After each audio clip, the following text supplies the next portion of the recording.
저희가 스가랴서 말씀을 생명의 삶을 통해서 묵상을 하고 있습니다. 오늘 우리가 읽은 이 스가랴서는 소위 소선지서 중에 한 권으로 불려지고 있습니다. 성경에는 이제 선지서가 있는데 대선지서, 소선지서를 이렇게 구분이 됩니다. 이사야서나 예레미야서 같은 책들은 대선지서라고 그렇게 부릅니다. 소선지서는 총 12권의 책들이 있는데 왜 대선지서와 소선지서로 이렇게 구분을 하는가? 대선지서는 제가 어렸을 때는 그렇게 이해를 했어요. 위대한 선지자이기 때문에 대선지자, 선지서라고 그렇게 생각을 했었습니다. 근데 사실 누가 더 위대하고 누가 더 덜 위대한가? 그것 때문에 대선지서, 소선지서로 나눈 것이 아니라 부피 때문에, 책의 부피 때문에 그렇게 나눴습니다. 소선지서는 그 내용의 부피가 좀 상대적으로 좀 적습니다. 그래서 소선지서라고 부르지요. 스가랴서는 스가랴 전에 나오는 학개라든지 뒤에 나오는 말라기서를 보면은 그 부피가 상당히 적습니다. 근데 스가랴서는 이 1장부터 14장까지로 구성이 되어 있거든요. 상대적으로 소선지서 치고는 좀 긴 편입니다.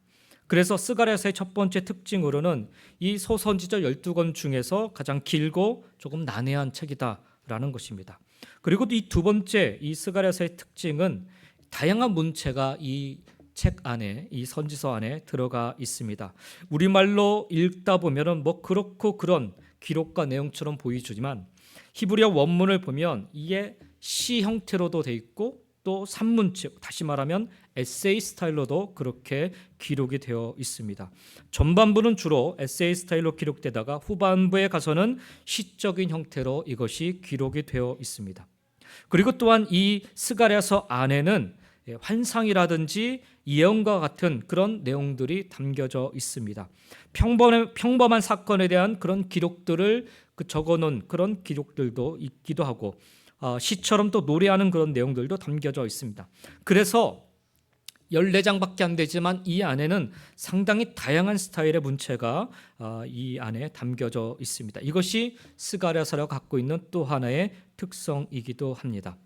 세 번째 스가랴서의 특성 중에 하나는 신약 성경 가운데 가장 많이 인용되고 있는 책 중에 하나입니다. 신약 성경 복음서에도 이 스가랴서 내용들이 좀 나오고요. 또 제일 많이 나오고 있는 부분들이 요한계시록에서 이 스가랴서의 내용을 많이 언급하고 있습니다. 계시록에서 구약을 이용할 때 제일 많이 인용하고 있는 것이 에스겔서이고요. 환상과 또 묵시가 기록되어 있기 때문에 그 다음에가 바로 이 스가랴서가 기록되어 있습니다. 이 신약 성경에 보면 스가랴서를 인용한 부분이 한 71번 정도 기록이 되어 있는데 그중에서 요한계시록에만 28번이 인용이 되고 있습니다. 그래서 일부 성경학자들은 이 스가랴서를 구약의 계시록, 구약의 묵시록이다라고 그렇게 부르기도 합니다. 또 하나, 이 스가랴서의 또 하나의 특징은 교리적인 그런 내용들이 상당히 광범위하게 담겨져 있습니다. 교리적으로 여러 가지 그 분야들을 다루는데 특별히 기독론 그리고 교회론, 종말론에 대한 내용들이 이 안에 많이 담겨져 있습니다. 기독론이라 할 것 같으면 예수님에 대한 이야기가 많이 나오기 때문입니다. 직접적으로 예수님에 대한 말씀을 언급하고 있지는 않지만 예수 그리스도의 메시아의 초림과 재림에 대한 내용들이 이 안에 담겨져 있기 때문에 그래서 스가랴서는 구약의 기독론을 푸는 아주 중요한 열쇠가 되기도 합니다. 또한 스가랴서는 교회론 쪽으로도 상당히 중요한 부분을 차지하고 있습니다. 왜냐하면 그 내용 자체가 성전 회복을 다루고 있기 때문에 그렇습니다. 성전 재건을 촉구하는 과정에 있어서 이 귀환한 포로에서 다시 돌아온 이 공동체가 얼마나 중요한가, 하나님의 백성들이 공동체를 이룬다는 것이 얼마나 중요한가를 다루고 있기 때문에 그래서 이 교회론 쪽으로도 상당히 중요한 내용이라 할 수가 있습니다. 또한 그런가 하면은 이 종말론적인 그런 책이라고도 할 수가 있습니다. 왜냐하면 예루살렘의 회복, 시온의 회복을 이 책 안에서는 다루고 있기 때문에 그렇습니다. 요한계시록도 이 마지막 예루살렘의 회복을 다루고 있지요. 그래서 이 스가랴서의 특징 중에 하나는 종말론적인 그런 내용을 담고 있다라는 거예요. 이 스가랴서 지금 이제 우리가 처음으로 우리가 스가랴서를 좀 보기 때문에 좀 개론적인 부분은 여러분에게 좀 말씀을 좀 나누고 있습니다. 누가 썼는가, 언제쯤 이 스가랴서가 쓰여졌는가도 우리가 좀 알아볼 필요가 있습니다. 저자는 물론 스가랴지요. 예. 오늘 우리가 읽었던 본문 1절에 보면 다리오 왕 제2년 8째 달에 여호와의 말씀이 이또의 손자 베레가의 아들 선지자 스가랴에게 임하니라 라고 말씀하고 있습니다. 성경은 하나님의 말씀이 스가랴에게 임했고 이렇게 말씀하셨다라고 기록을 하며 이 말씀이 시작되고 있습니다. 스가랴라는 이름, 구약에는 한 30명쯤 나옵니다. 예. 그래서 어쩌면 이 1절에 그 다른 스가랴가 아니라 특별한 스가랴다라는 그런 의미로 여기에 그 족보를 자세히 적고 있는 것입니다. 스가랴이라는 이름의 뜻은 하나님이 기억하신다라는 거예요. 잊혀졌던 사람들을 하나님이 기억하신다라는 의미인 것입니다. 아마도 좋은 뜻이기 때문에 그 당시에 많은 구약의 많은 사람들이 이 이름을 사용하지 않았나 생각을 합니다. 오늘 이 스가랴서를 쓴 저자 스가랴인데 이 사람이 어떤 사람인가? 첫째로는 이 사람은 제사장 가문의 출신의 선지자였습니다. 그 사람을 가리켜서 이 스가랴를 가리켜서 1절에 이또의 손자 베레가의 아들이라고 설명을 하고 있지 않습니까? 이 사람이 어떤 사람들인가? 느헤미야서 12장 1절의 말씀에 보면 바벨론에서 귀향한 예루살렘으로 귀향한 그 귀환한 그 명단들이 쭉 거기에 기록되어 있는데 그 말씀에 보면 스알디엘의 아들 스룹바벨과 예수와 함께 돌아온 제사장들과 레위 사람들은 이러하니라라고 하면서 이 느헤미야 12장에 기록을 하고 있습니다. 그 내용을 보면 제사장들의 명단을 쭉 적고 있는데 그 명단 중에 12장 4절에 보면 이또와 긴느도이와 아비야라고 기록이 되어 있습니다. 거기 이 스가랴의 할아버지인 이또가 기록이 되어 있습니다. 단순히 족보상으로 이또 할아버지를 얘기한 것이 아니라 바벨론 포로에서 돌아온 사람 중에 그 분명한 제사장 그룹의 한 사람이었다라고 하고 있습니다. 그리고 16절 느헤미야서 12장 16절에 보면 이또 족속에는 스가랴라고 적고 있습니다. 그러니까 이또 그리고 그의 아들 베레가 그리고 스가랴 이 세 3대가 함께 바벨론 포로에서 돌아왔다라고 우리가 이야기할 수가 있습니다. 많은 학자들은 이 스가랴의 아버지인 이 베레가는 일찍이 좀 죽었다라고 이야기를 합니다. 그래서 이또의 아들 혹은 이또의 손자 이런 표현으로 성경은 기록을 하고 있습니다. 바벨론 포로 시대를 마치고 귀환한 이 귀향 공동체 중에 제사장 가문 그룹에 있던 사람이 바로 스가랴였음을 성경은 밝히고 있습니다. 또한 스가랴는 학개와 동시에 활동했던 선지자였습니다. 구약 성경의 마지막 세 권의 책인 학개, 스가랴, 말라기 이게 세 권의 책인데 이들은 소위 이스라엘 백성들이 바벨론 포로에서 돌아온 이후에 그러니까 포로 시대가 지나고 나서 귀향 시대에 돌아오고 나서 활동했던 마지막 선지자들에 해당이 됩니다. 그 중에서도 특별히 학개와 스가랴는 거의 같은 시기에 활동을 했습니다. 학개가 말씀을 보면은 약 한 2달 정도 먼저 하나님의 말씀을 받고 말씀 선포를 하는 선지자의 사역을 시작을 합니다. 그리고 스가랴는 그보다는 약간 2달 정도 뒤늦게 이 사역을 시작하는 것을 보게 됩니다. 아마도 학개 말씀을 보면은 약간 좀 율법적인 말씀들이 많이 기록되어 있어요. 그래서 학개는 기성세대를 대상으로 활동했을 가능성이 많다라고 여겨집니다. 기성세대를 중심으로 해서 좀 어른 세대죠. 성전을 빨리 짓자 이렇게 외쳤을 것으로 생각이 됩니다. 반면에 스가랴는 같은 시대에 활동을 하면서도 아마도 젊은 세대를 대상으로 해서 활동했을 것으로 여겨집니다. 아까도 말씀드렸지만 할아버지, 아버지 3대가 함께 바벨론 포로에서 돌아왔다고 했지 않습니까? 그러니까 사실 할아버지부터 생각을 하면은 이 스가랴는 어린 시절에 돌아온 것으로 이렇게 보여집니다. 그래서 상대적으로 젊은 세대에 이 말씀을 전하는 그런 사명을 감당했다라고 보여집니다. 스가랴서 2장 그냥 추측이 아니에요. 스가랴서 2장 3절과 4절 말씀에 보면 내게 말하는 천사가 나가고 다른 천사가 나와서 그를 맞으며 이르되 너는 달려가서 스가랴에게 하는 말씀입니다. 너는 달려가서 그 소년에게 말하여 이르기를 예루살렘은 그 가운데 사람과 가축이 많으므로 성곽 없는 성읍이 될 것이다 라고 말씀하고 있습니다. 여기 말씀에 보면 너는 달려가서 그 소년에게 말하여 이르기를 이라고 말씀합니다. 여기서 이야기하는 소년은 세번역 성경에 보면 젊은이로 번역을 하고 있습니다. 따라서 스가랴는 자기 자신이 젊은 세대이면서도 동시에 자기와 같은 젊은 세대를 향하여 하나님의 말씀을 선포했을 가능성이 많습니다. 또한 그는 젊은 예언자고 젊은 이상주의자였습니다. 그는 민족과 세계를 가슴에 품고 산 사람이었습니다. 물론 스가랴 전체 내용은 이스라엘 백성들에게 초점이 맞춰져 있지만 그의 시선은 이스라엘 백성들을 넘어 온 세계를 향하고 있음을 알 수가 있습니다. 스가랴서 마지막 장인 14장 9절 말씀을 보면 여호와께서 천하의 왕이 되시리니 그날에는 여호와께서 홀로 한 분이실 것이요 그의 이름이 홀로 하나이실 것이라 라고 선포를 하고 있습니다. 여기 하나님이 누구의 왕이라 그럽니까? 천하의 왕이시다 라고 스가랴는 선언을 하고 있습니다. 비단 하나님은 이스라엘 왕, 이스라엘의 통치자이실 뿐만 아니라 천하의 왕이시다라는 것입니다. 스가랴는 이 세계 가운데, 이 열방 가운데 하나님이 왕이 되시고 온 세상을 다스리는 그 비전과 꿈을 가지고 이 사역을 감당했음을 알 수가 있습니다. 그는 이처럼 민족과 세계를 품고 살았던 사람이었습니다. 이런 스가랴 선지자가 활동했던 때는 언제였는가? 우리가 다시 한번 스가랴 1장 1절로 돌아와 보면 스가랴서 1장 1절을 시작하면서 이렇게 얘기하죠.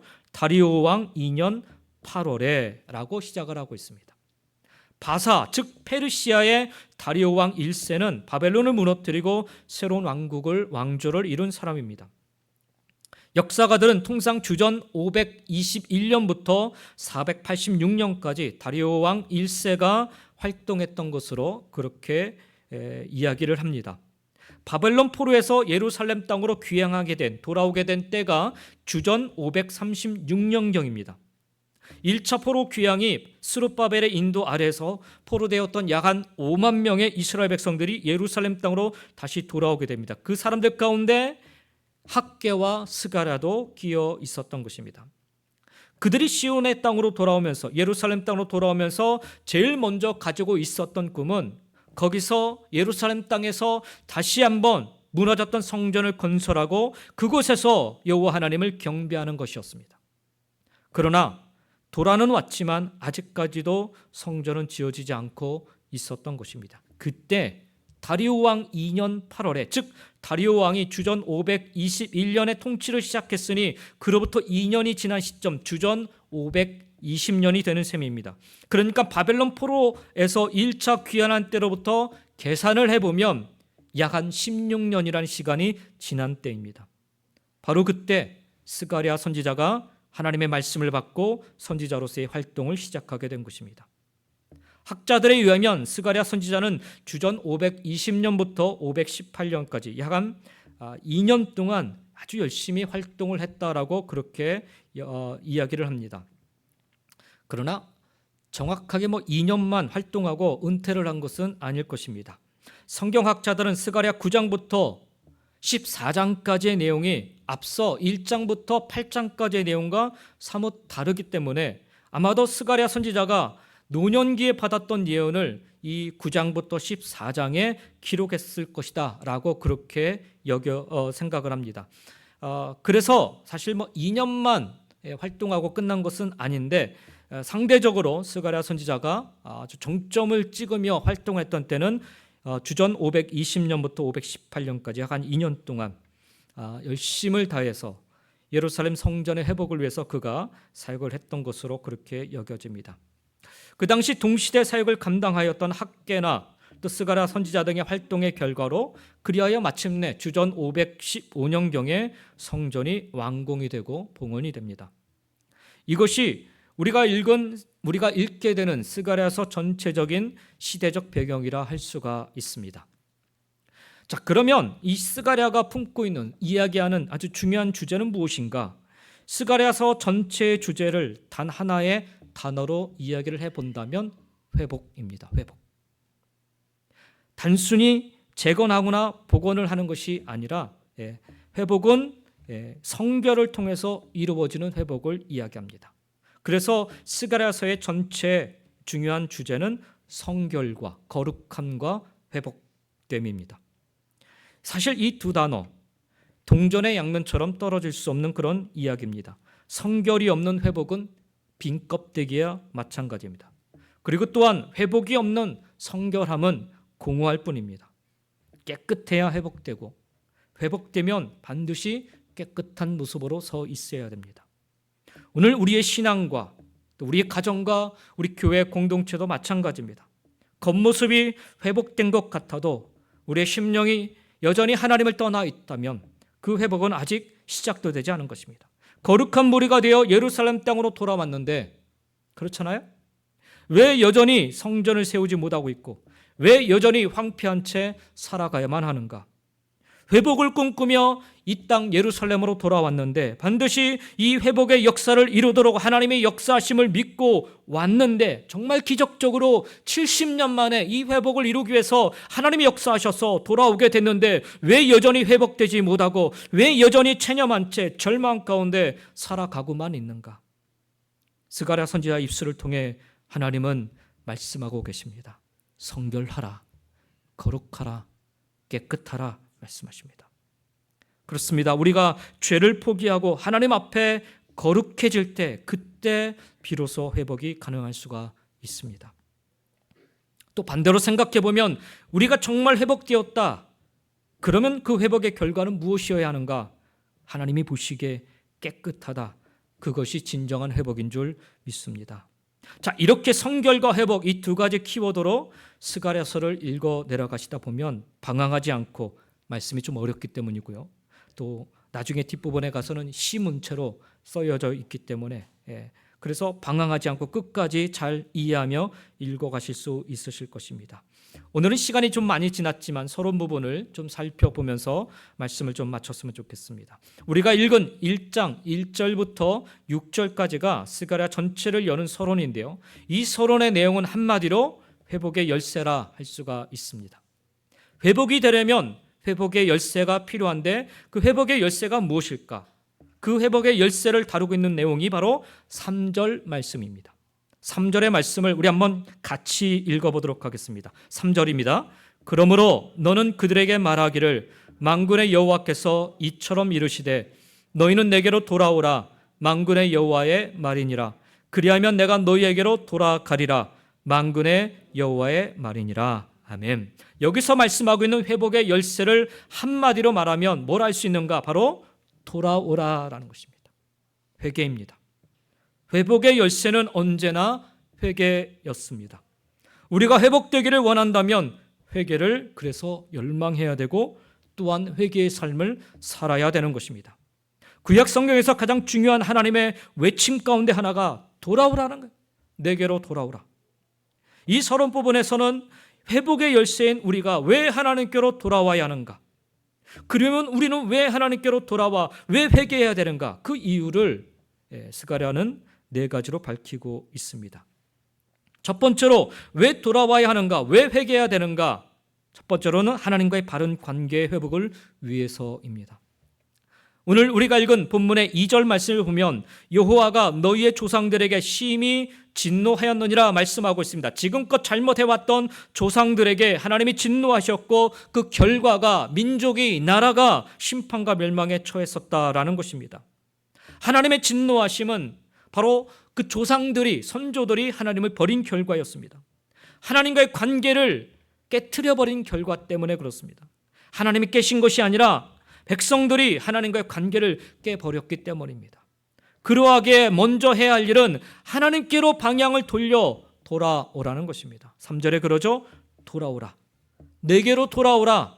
돌이키라. 돌아오라. 계속해서 말씀하십니다. 그렇습니다. 회개라고 하는 것은 방향을 전환하는 것입니다. 그런데 이스라엘 백성들이 방향을 딱 바꾸었는데 하나님은 여전히 다른 쪽을 바라보고 계시다면 어떻게 되겠는지요? 서로 만날 수가 없지요. 서로 친밀한 관계를 이룰 수가 없습니다. 나는 돌이켰는데 상대방은 다른 쪽을 바라보고 있으면 결코 만날 수가 없어요. 회복될 수가 없습니다. 그래서 말씀하십니다. 너희가 내게로 돌아오면 그리하면 내가 너희에게로 돌아가리라 만군의 여호와의 말이니라 말씀합니다. 우리가 하나님께로 방향을 돌이키면 하나님께서도 즉시로 돌이키시겠다라고 약속해 주고 계십니다. 그러면 어떻게 되는 거예요? 만나게 되는 거죠. 이것이 진정한 회개를 통해 이루어지는 관계의 회복인 것입니다. 하나님과의 관계 회복. 우리가 회복되기를 소망한다면, 우리 가정이 그리고 우리 교회 공동체가 내 삶이 진정으로 회복되기를 소망한다면 그 회복의 제일 되는 목적, 그 이유는 바로 하나님과의 관계 회복이어야 합니다. 사랑하는 성도 여러분, 나의 건강이 회복되기를 소망하는 이유, 바로 하나님과의 바른 관계를 회복하기 위해서이어야 합니다. 건강이 회복되었는데 그 회복된 건강을 가지고 하나님을 멀리 떠나버린다면 진정한 회복이 될 수가 없는 것입니다. 우리가 하나님께 간절히 소망하면서 우리의 연약한 심령이 건강히 회복되기를 원한다면 가장 먼저 우리가 소망해야 될 것은 하나님, 이 건강한 모습으로 하나님을 예배하기를 원합니다. 하나님을 간절하게 사모하며 소망하며 살기를 원합니다. 우리 가정이 회복되기를 소망하는 가장 큰 이유도 마찬가지입니다. 그것은 바로 하나님과의 바른 관계를 이루기 위해서입니다. 가정의 평안함이 이루어지니까 가족들과 함께 아주 즐겁고 행복하게 사는 거 당연하죠. 그런데 하나님 빼놓고 살아서는 안 된다는 거예요. 가정의 회복이 이루어지기 위해서, 가정이 회복되어지면 그 순간을 통해서 우리가 가장 먼저 무엇을 해야 되는가? 아브라함처럼 예배의 단을 쌓으며 우리 가정의 주인이 되신 하나님을 고백하며 살아가는 것이어야 됩니다. 내 삶의 터전, 내 이웃과의 관계, 그리고 내 직장과 사업장이 회복되기를 소망하는 이유 역시 마찬가지입니다. 하나님과의 바른 관계를 세워나가기 위해서입니다. 하나님의 뜻을 우리 삶 속에서 어떻게 나타낼 것인가, 이것을 품고 우리가 회복되기를 소망해야 되는 것입니다. 그러기 위해서 우리가 보여줘야 될 가장 첫 번째 걸음은 하나님께로 먼저 돌아가는 것입니다. 하나님 앞에 서는 것입니다. 내 뜻대로, 내 마음대로, 내 방법대로, 내가 원하는 대로 살아가던 나의 발걸음을 돌이켜서 이제 다시 하나님의 뜻 앞에 멈추어 서서 하나님의 마음을 품고 하나님의 방법에 순종하며 살아가는 것, 우리는 이것을 돌이키는 삶, 회개의 삶이라 부릅니다. 하나님과의 진정한 관계의 회복을 위해서 돌아오라고, 회개하라고 촉구하시는 하나님의 음성에 우리 모두 귀 기울일 수 있기를 주의 이름으로 간절히 축원드립니다. 하나님 말씀에 순종하여 하나님께 돌아오는 이에게 예루살렘 땅에서 기적처럼 일어났던 이 회복의 역사가 우리에게도 일어나게 될 줄 믿습니다. 하나님께로 돌아와 하나님과의 관계 회복을 먼저 이루시는 저와 여러분 모두가 다 되시기를 예수님의 이름으로 간절히 축원드립니다. 두 번째로, 왜 돌아와야 하는가? 과거의 실패를 되풀이하지 않기 위해서입니다. 역사적 과거의 실패를 되풀이하지 않기 위해서 돌이키라, 회개하라 말씀하고 계십니다. 그 내용이 4절의 말씀입니다. 4절 말씀을 보십시오. 너희 조상들을 본받지 말라. 옛적 선지자들이 그들에게 외쳐 이르되 만군의 여호와께서 이같이 말씀하시기를 너희가 악한 길 악한 행위를 떠나서 돌아오라 하셨다 하나 그들이 듣지 아니하고 내게 귀를 기울이지 아니하였느니라. 여호와의 말이니라 말씀합니다. 이스라엘의 역사는 한마디로 얘기하면 하나님의 부르심을 듣지 않는 역사였습니다. 하나님은 계속해서 선지자들을 보내셨지만 그들은 귀를 막아버렸어요. 결국 그들의 완고함은 멸망이라는, 심판이라는 결말을 가져왔습니다. 하나님은 스가랴 선지자를 통해서 너희들은 그 역사를 반복하지 말라라고 경고하십니다.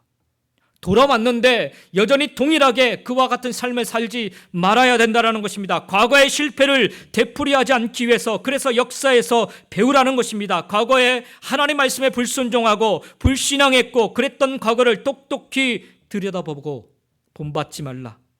만약 본받으면 똑같은 역사가 반복된다는 거예요. 악순환이 반복된다는 거예요. 그래서 돌아오라는 명령은 단순한 종교적 명령이 아니라 역사의 방향을 바꾸라는 부르심인 것입니다. 과거의 실패를 되풀이하지 않기 위해서 그래서 우리는 회개해야 하는 것입니다.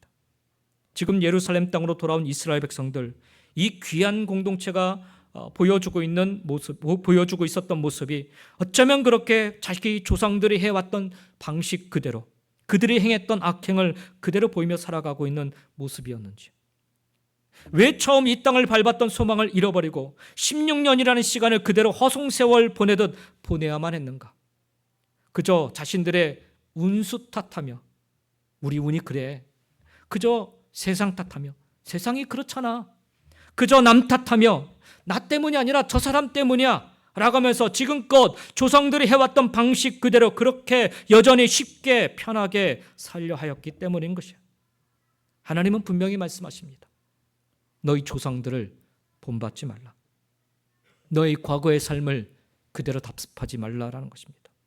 악한 길, 악한 행위를 떠나서 내게로 돌아오라 하신 말씀을 듣지 아니하고 귀를 기울이지 아니하고 자기 멋대로 자기 마음대로 산 결과 심판과 멸망의 길을 피하지 못하였던 그 조상들을 본받지 말고 지금 내게로 돌아오라는 하나님의 음성을 듣고 돌이켜 회개할 때 비로소 하나님이 이루실 회복을 맞이하게 되는 줄 믿습니다. 놀랍게도요, 예루살렘 땅으로 돌아왔던 이 귀한 공동체는 하나님의 이 음성을 듣고 돌이켜 회개하면서 자신들의 죄악의 쇠사슬을 끊어버립니다. 하나님을 저버리게 만들었던 원인인 이방인과의 그 혼인관계를 끊어버려요. 그리고 하나님의 거룩한 공동체를 무너뜨렸던 온갖 세상 방식의 부정한 불을 이루는 그 악행들을 끊어버립니다. 그렇게 그들은 결단하고 결심하며 순종하여서 예루살렘 성전의 회복과 예루살렘 공동체를 회복하게 됩니다. 오늘 우리도 마찬가지입니다. 하나님께 등을 돌린 세상, 말씀을 들으려 하지 않는 교회들, 형식은 남았지만 열정은 식은 신앙, 우리가 이전 세대의 그 신앙의 실패를 되풀이하지 않기 위해서는 오늘 우리 말씀처럼 돌이켜야 됩니다. 지금 돌아서야 됩니다. 회개는 어제의 실패를 오늘의 교훈으로 바꾸는 힘입니다. 회개는 과거를 부정하는 행위가 아니라 과거를 하나님께로 다시 잇는 행위인 것입니다. 그렇습니다. 우리 또한 과거의 실패를 또다시 되풀이할 수는 없습니다. 내 부모님 세대까지 갈 필요도 없어요. 나의 과거의 삶을 또다시 되풀이할 수는 없습니다. 그러기 위해서 우리는 오늘 돌이켜 회개함으로 회복의 자리에 서야 하는 것입니다. 오늘 우리에게 말씀하시는 너희 조상들을 본받지 말라. 너희 과거의 삶을 다시 따르지 말라. 이제는 돌이켜 거듭난 삶을 살라라는 하나님의 경고고 하나님의 사랑의 음성을 들으시고 과거의 실패를 넘어서 참된 회복의 자리에서는 저와 여러분 모두가 다 되시기를 예수님의 이름으로 간절히 축원드립니다. 세 번째로 우리가 왜 돌아서야 하는가? 왜 돌아와야 하는가? 그 이유는 시간은 결코 우리를 기다려주지 않기 때문에 그렇습니다. 그 내용이 5절의 말씀입니다. 5절 말씀을 다시 한번 읽겠습니다. 너희 조상들이 어디 있느냐? 또 선지자들이 영원히 살겠느냐? 말씀합니다. 여기 조상은 하나님께로부터 회개를 촉구받았던 조상들이고 우리가 4절에서 본 대로 악한 길, 악한 행실 속에 살았던 조상들을 의미합니다. 그리고 선지자들은 그들을 향해서 회개하라 촉구했던 선지자들을 뜻합니다. 그런데 그들이 지금 다 사라졌다라는 것입니다. 우리 인생도 같습니다. 시간은 끊임없이 흐르고 기회는 반복되지 않습니다. 우리가 언젠가 돌아오겠다라고 미루는 사이 그 언젠가는 결코 오지 않습니다. 지금이 돌아올 때입니다. 오늘이 은혜의 날이고 지금이 구원의 때입니다. 회복은 내일의 일이 아니라는 사실입니다. 오늘 결단할 때, 오늘 주님께로 돌아올 때 회복은 시작이 됩니다. 그렇습니다. 인생의 시간 매우 짧습니다. 지금이 중요해요. 이사야서 40장 8절 말씀처럼 풀은 마르고 꽃은 떨어집니다. 스가랴가 이 말씀을 받았던 때가 바벨론 포로에서 돌아온 지 16년이 지난 때라 말씀을 드렸습니다. 아마도 스가랴는 어린 시절에 부모님, 가족을 따라 이 귀한 길에 올랐을 것입니다. 그의 청소년기를 황폐한 땅에서 적박한 삶을 일구느라 다 보냈을 것입니다. 그러나 아무리 시간이 지나도 좀처럼 회복의 기미는 보이지 않았어요. 더 이상 어느 누구도 포로지에서 돌아온 이들 중에 어느 누구도 예루살렘 성전의 회복을 더 이상 이야기하지 않습니다. 여호와 하나님에 대한 신앙의 회복 또한 결코 이야기하는 이가 없습니다. 그저 먹고 살기에 바빠서 여기서 조금 주춤거리다간 금세 다른 사람들에게 뒤처질 것만 같아서 다들 아둥바둥하며 살아갑니다. 주변 대적들의 위협이 무서워서 예루살렘 성전의 회복을 이야기하는 것은 꿈도 꾸지 못합니다. 그렇게 세상 사람 다들 그저 그렇게 살아가니 나도 그렇게 사는 게 맞아 보이는 것 같습니다. 바로 그러한 때 하나님의 말씀이 스가랴에게 임합니다. 너희는 내게로 돌아오라. 그리하면 내가 너희에게로 돌아가리라. 그리고는 8가지 환상을 차례로 보여주십니다. 이스라엘 백성들을 향한 환상, 예루살렘을 향한 환상, 대제사장 여호수아에 대한 환상, 그리고 지도자인 스룹바벨에 대한 환상, 그리고 예루살렘 성전의 회복과 약속에 대한 환상들을 차례로 보여주십니다. 여러분 같으면 어떤 생각이 들겠는지요? 이제와 이 같은 말씀이 다 무슨 소용이 있겠는지요? 이런 생각하지 않으시겠는지요? 아니 16년이나 지나 이제와 이 말씀을 주시니 과연 이 백성들이 먹히긴 할까요? 그런 염려되지 않겠습니까? 충분히 고민되고 그래서 고민하고 또 고민하다 차일피일 미룰 수 있었을 것입니다. 마침 나보다 앞서서 학개라는 선지자가 2달 먼저 하나님의 말씀을 막 선포하고 있는데 아니 여기서 내가 또 뭐 하려고 나서는가 그렇게 생각할 수도 있었을 것입니다. 그러나 스가랴는 하나님의 말씀에 주저하지 않습니다. 지금 당장에 일어나 이 받은 말씀을 전하기 시작합니다. 얼마 동안요? 2년 동안. 열심으로 하나님께로 받았던 이 말씀들을, 이 환상들을 백성들에게 전하고 대제사장 여호수아에게 전하고 그리고 지도자인 스룹바벨에게 전합니다. 그렇게 회복의 소망에 대한 백성들의 무뎌진 마음을 깨트리는데 무려 2년이라는 시간이 걸립니다. 우리가 잘 아는 것처럼 요나 선지자는 니느웨 성에 극적으로 가서 반나절 외쳐요. 반나절. 그 성 크지도 않아요. 반나절 외쳤는데 그 성이 회개의 불바다가 되지 않습니까?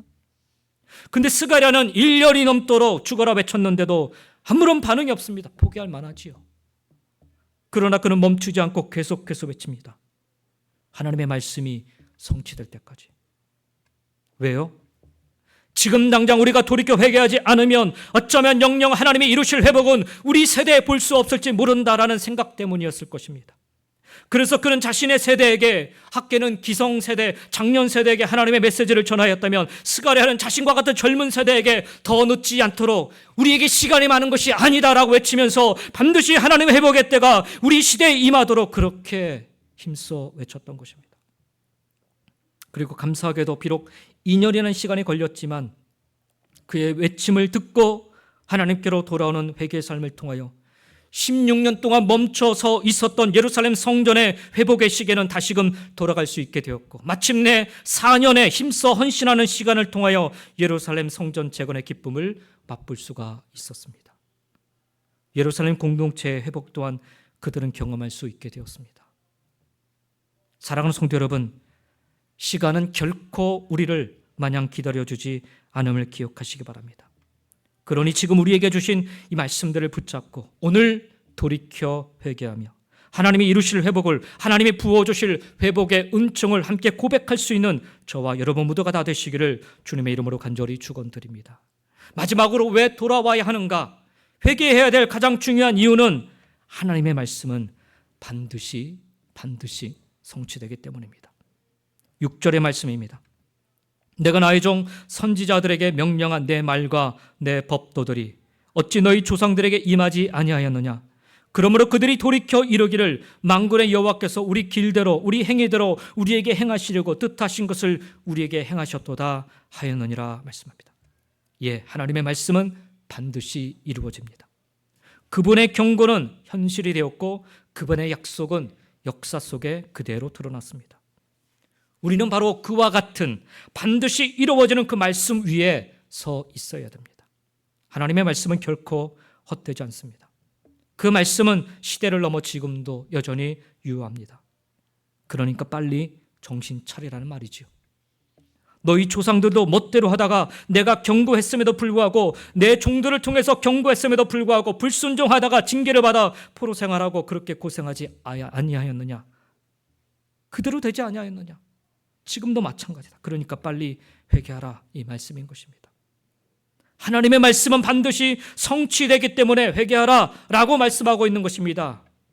오늘도 사랑하는 성도 여러분, 하나님은 말씀하십니다. 돌아오라. 내가 너희에게로 돌아가리라. 이 말씀은 단순한 초청이 아니라 하나님의 약속의 보증서입니다.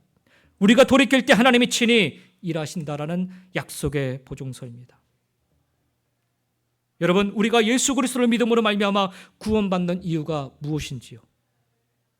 그분이 십자가를 지셨기 때문입니까? 예, 맞습니다. 그러나 정말 더 중요한 이유는 바로 하나님께서 약속하신 구원의 길이었기 때문에 그렇습니다. 요한복음 3장 16절 말씀에 하나님이 세상을 이처럼 사랑하사 독생자를 주셨으니 이는 그를 믿는 자마다 멸망하지 않고 영생을 얻게 하려 하심이라 약속하셨기 때문에 그래요.